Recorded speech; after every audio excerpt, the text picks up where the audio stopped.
dahil sa inyo sa ating tanan. Remember, when God asked all of us to pray, pag-ampo natin ang pinaka-importante. Ang dapat natin buhaton, no? Iba sa niya sa aton, kamo mo sa pag-ampo, kaya kalibutan ang inyong karon. Igatupang sa kalisod, kawaton, kapitos, sa makagamo, pagulian, makalamidad. Ito si man sa ganyan,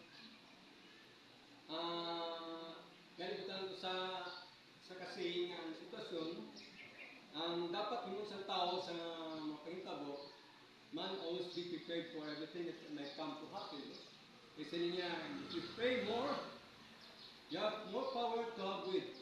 If you pray less, less power will come unto you. So sa atong part, pray lang yapon ng sabat kasi natong kakuan. Lately sa akong encounter, sa akong before I go to the doctor, no, anak ko natin, ito ano sa mga hindi na doctor, so naman healer ko na healer mga ikan.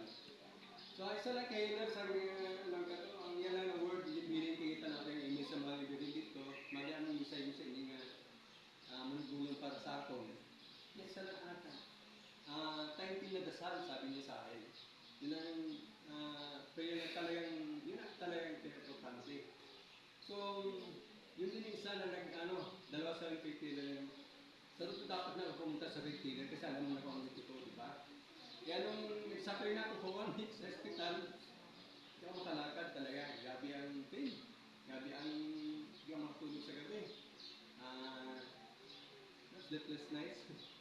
Ang ano ko lang, ang ginawa ko talaga yung 50 IB alas 12 habang nasa pagka maging ka matulog at pinipray ko yung 50 na IB para lang maging mawala yung sakit.